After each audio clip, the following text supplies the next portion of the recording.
What's up, everybody? Welcome back to my channel. Thank you for being here. This is Miss B, and today is April 24th, 2023, and here in Phoenix, Arizona, it is a glorious spring day, and it is heating up pretty quickly here, but today is a special day. It's one of the more rare astrological moments. I mean, we've had a lot of rare astrology happening lately, to be honest, but this is just a really nice one, and I felt it. This actually, it woke me up at like 2:30, 3 o'clock this morning.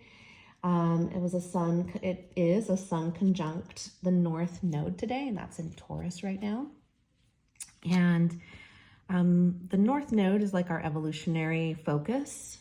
And the North Node shifts signs on the zodiacal wheel every 18 months or so. So we're kind of closing out the evolutionary lessons and energies that are available with the themes of Taurus. And so that includes things like land, textiles, food, things we put in our mouth, our values. Yeah, let's see what else. Yeah, things like land, tangible, things of value, money,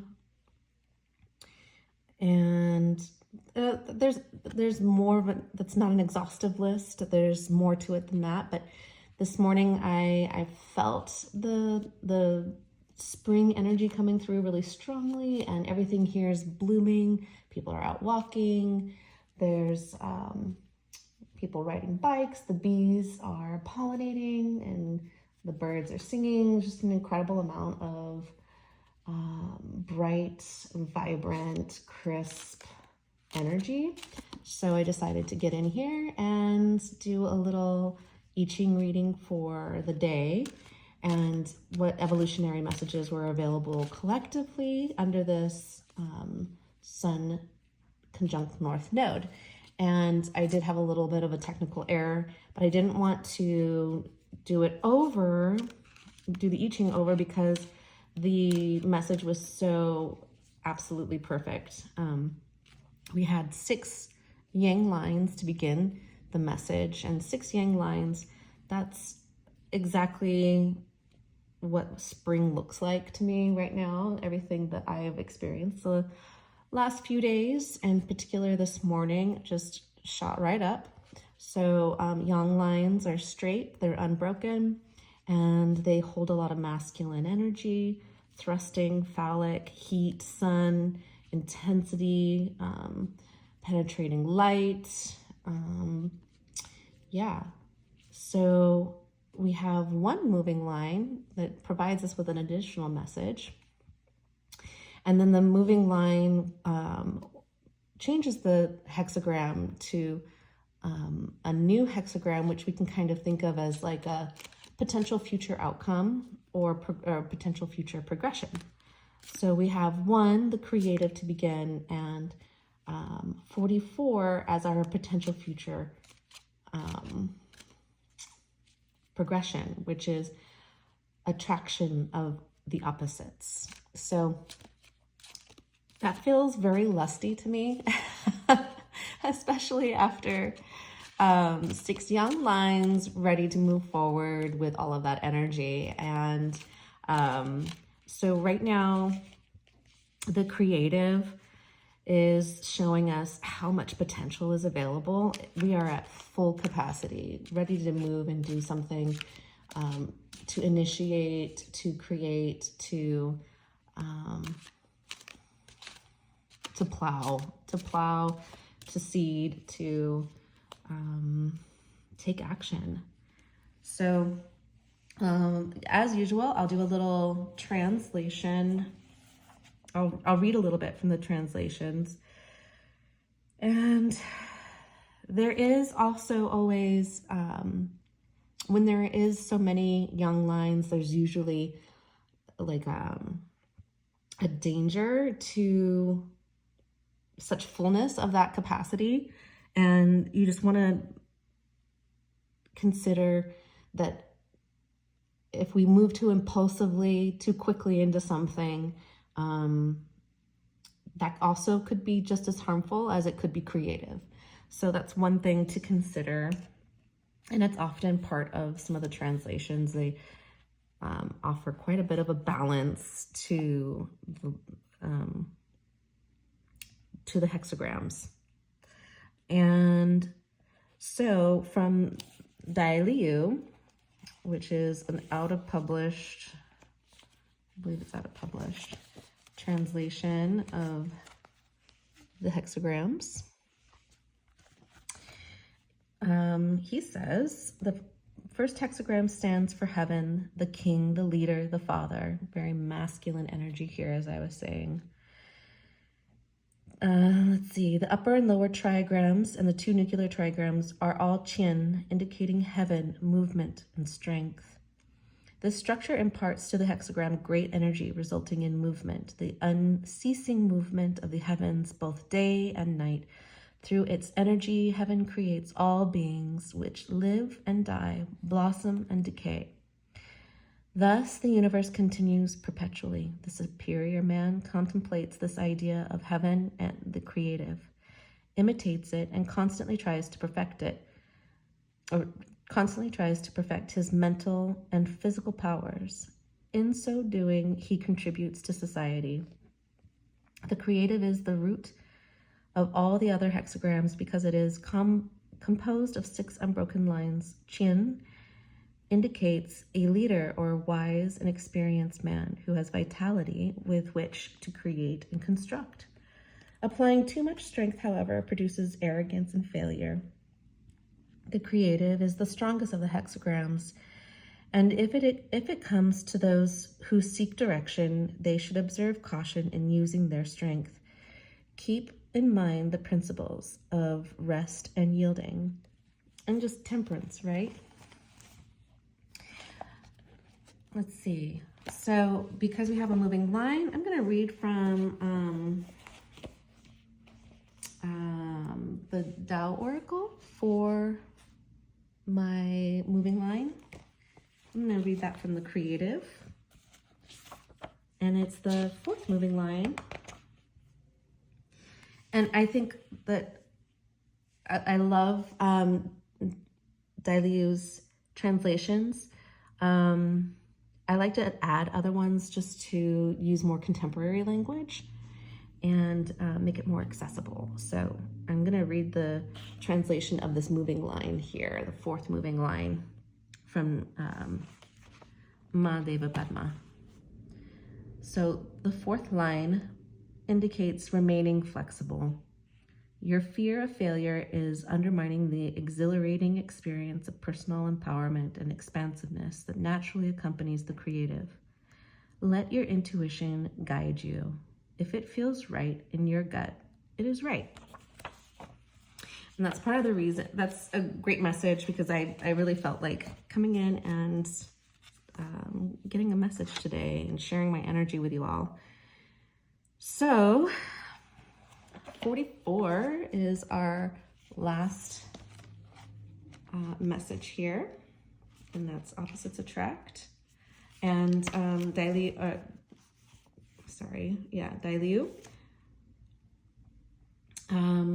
calls this encountering.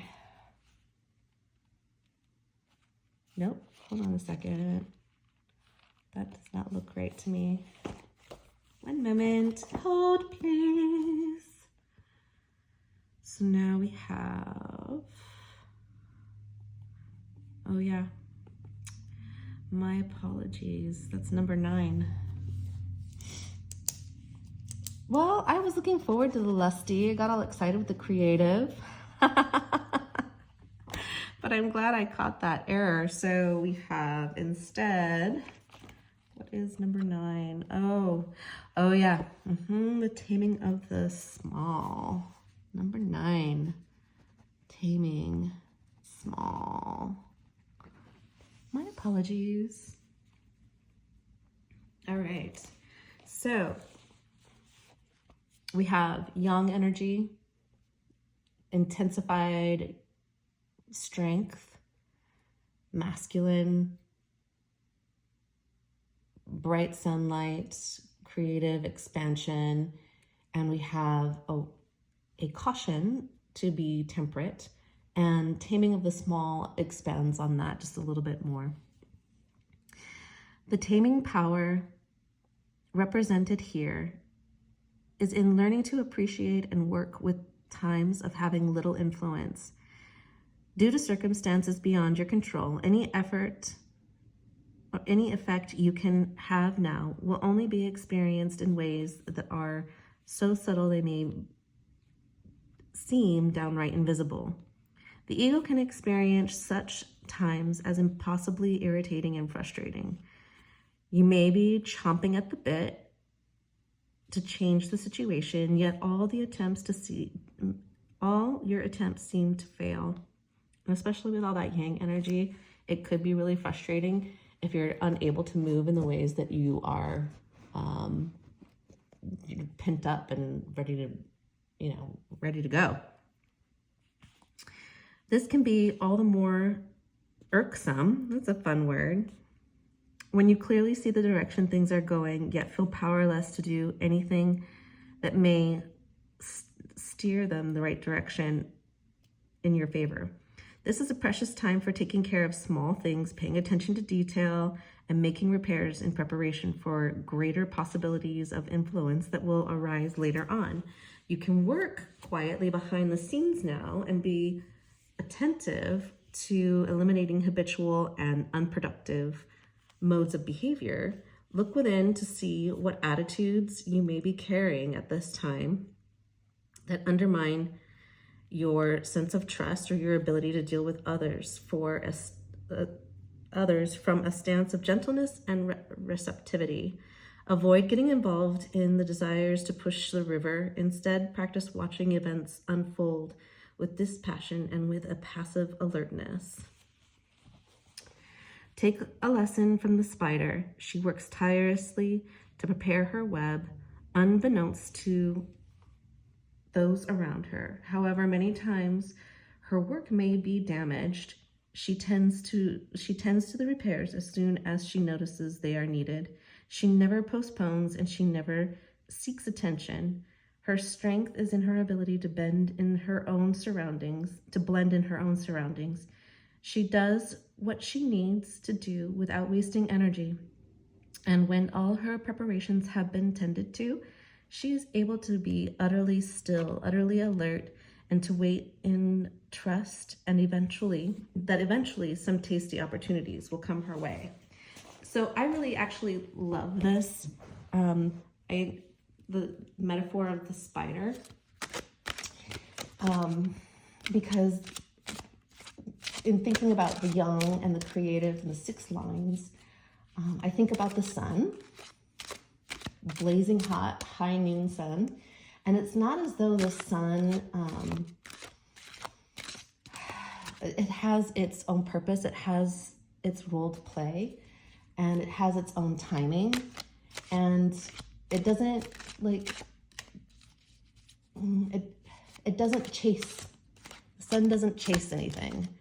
It doesn't seek anything. It just is, it exists, and we all just rise to it. The seeds planted in the earth, grass, trees, flowers, they all rise to the sun. And the sun is just supreme in its being. And so it's a good time to work on the inner refinement needed to attract what it is that you ultimately want, rather than chasing it.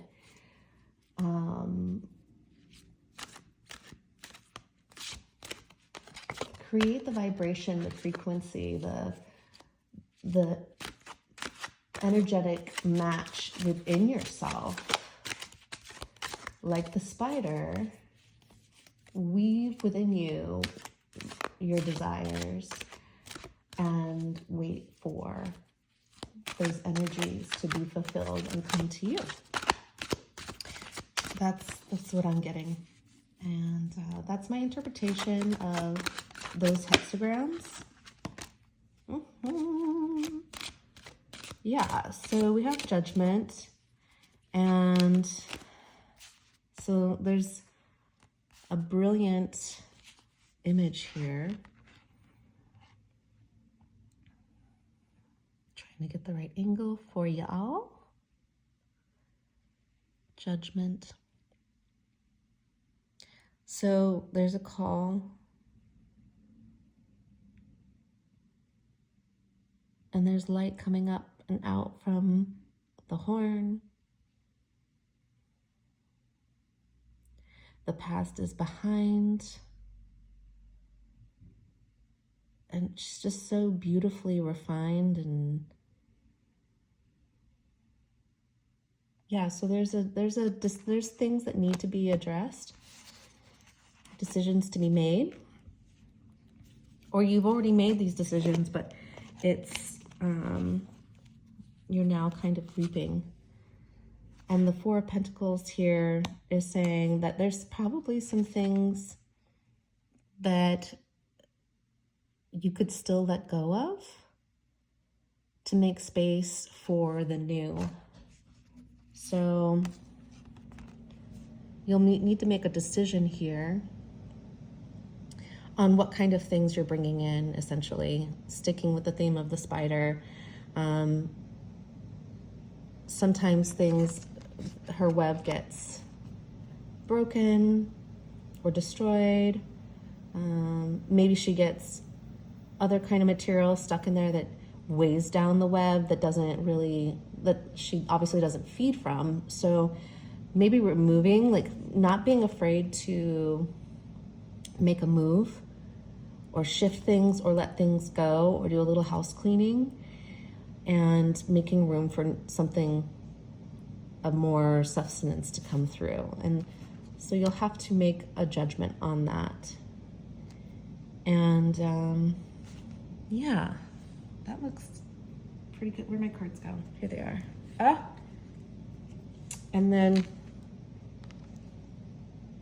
I don't know how that happened, but got quite a mix up here.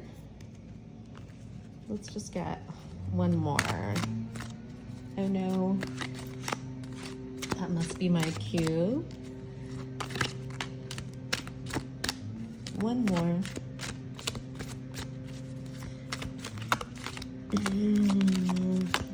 So I just want to thank you all again for watching this all the way through, and liking, subscribing, and let me know how you're feeling, how you like these messages. And the last card is the moon. And when we talk about the sun conjunct the north node, the other side of the north node is the south node.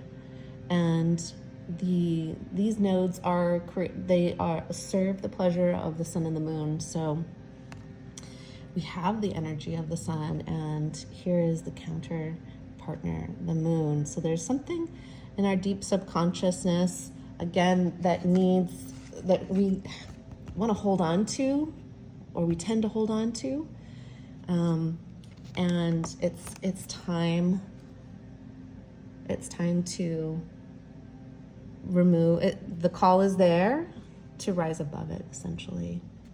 So that's what I have for you all today, and I hope you enjoyed this reading. Thank you for all your likes, subscribes, and for your comments below, and I look forward to seeing you the next time.